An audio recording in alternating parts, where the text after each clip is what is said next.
This is a classic example is the erstwhile Chief Minister of Tamil Nadu, Jayalalitha. They say, okay, I agree with XYZ conditions, what you have put, and I'm giving you divorce, and it's in divorce. Simple divorce. Any war, any fights, if you see globally, starting from the civilization that have happened, everything have ended in agreements. She thinks, I want to file a case on my husband. Done.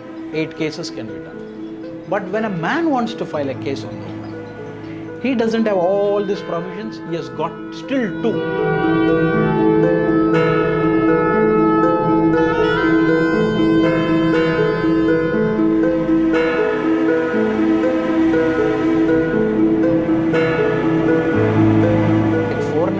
Is filed, they just don't take that alone section. Very few people have only 498 in their FIR. Very few. They add 323, 324. They get then investigational powers to go to the neighbors and ask, how was the marriage? Were they okay? Were they quarreling? This is the investigation they do. They can't get into your bedroom and say whether what was the relation. Did he slap you or did he not slap you? That is gone.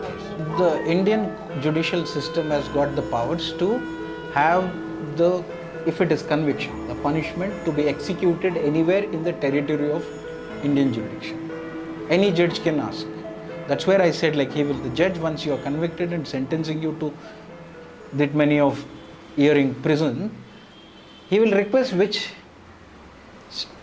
prison in the state has got vacancy to accommodate you. If it doesn't get, he can request the neighboring states also. This is a classic example is the erstwhile Chief Minister of Tamil Nadu, Jayalalitha. Everything was there. The criminal activity was in the state of Tamil Nadu. But the case ran in Karnataka because they thought she can influence the judges there. So the High Court of Karnataka asked Karnataka state to render an hand in the judicial system to prosecute her. She got prosecuted. Then she was imprisoned here. So that's how it works. If the judge decided, no, she has to be in the jail in Chennai, he could have sent her there. It's been there since the Britishers ruled us. So you saw the prisoners were sent from here to Andaman. So anywhere in the land of Indian territorial jurisdiction, a judge can order you to be sent. Sir, can a man also file these cases or like 323? The bad luck, today's judiciary or today's legislative thing doesn't provide anything to the man. Yes, if you were to talk about what ways between man and woman, for a woman to file cases, she has got, I will start, she has got 498A, the Dowry Provision Act, she has got DV, she has got CRPC 125, she has got divorce, she has got restitution of conjugal rights, RCR, and also she can file for maintenance under HAMA, HMA 24. So she has got approximately about 8 possible cases that she can file at one given point of time. She thinks, I want to file a case on my husband. Done.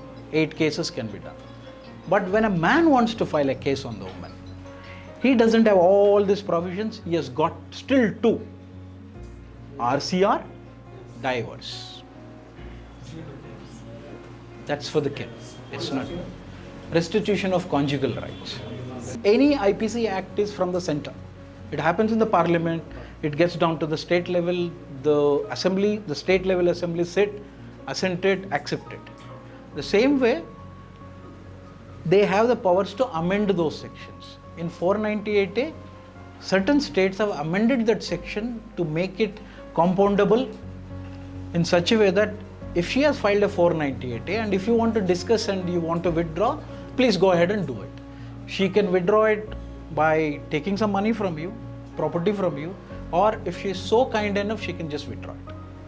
So that is what certain states have it. But rest of the states, you have to go through the entire trial and then get out of it clean. And as you said, mutual consent, yes, it's possible. It depends on how you agree. So I would like to state, and it's my favorite statements most of the time when the people are warring, any war, any fights if you see globally, starting from the civilization that have happened, everything have ended in agreements.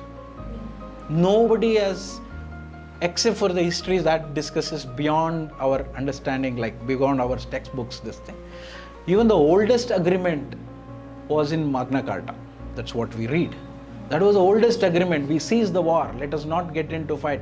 We will provide these for my citizens. We will provide these for this thing. Even the World War ended in a Geneva Convention. Our own India, Pakistan, we fought against our own neighbors. We ended in Simla Agreement. We had with Bangladesh. We went and liberated Bangladesh. Again, it was an agreement. So every war ends up in agreement. Similarly, every fight between husband and wife will most of the time end up in somewhere somebody agreeing to something. If somebody wants to file a divorce case, in the divorce case we can ask them to come for mutual settlement. The courts will send you to mediation compulsory. In divorce cases, if I understand your question correct, in divorce cases there are two possibilities. One is where a spouse, either the husband or the wife, doesn't want to stay with each other. They file a divorce, and the opposite party, who's other one, will have to fight it and say, I don't want to give divorce, or for what reasons. They say XYZ reason I want divorce. They say XYZ reason I don't want to give divorce. This is a contested divorce. This can go minimum of 3 years to 5 years to a number of years. Okay, 20 years also we have seen cases. What you are also talking about is a mutual consent. Mutual consent is divorce is where both the parties have agreed that we will separate with XYZ. Then both the parties. Suppose somebody wants to sell the divorce Then case. it's a contested Propose. We divorce. can Just propose. like a propose Then- because we feel that we all Then it's a contested divorce. ikkada That's the difference. Then it's a contested divorce. You are contesting that you are asking for a divorce. It's not a mutual. Mutual consent divorce is where both the parties have agreed for it. But it can end in mutual consent. That's a different thing. After But we mediation. can't ask in the divorce No, notice. No, we can come for mutual agreement. You can send a notice. You can send a notice that I'm seeking a divorce from you for XYZ reasons. Please this thing. So if they say okay, I'm okay with this thing and That will legal notice only then. it is. Not divorce. So if they say okay, I agree with XYZ conditions what you have put and I'm giving you divorce, then it's a divorce. Simple divorce. Okay. But it's not. It doesn't happen that. They are also different. So usually what happens here is mediators, family, either it's court mediation, families or XYZ people involve and bring both parties to a table and then make them understand that for XYZ reasons do not fight and then you settle it with this thing. And whatever they agree in conditions and put it in that will be a mutual consent.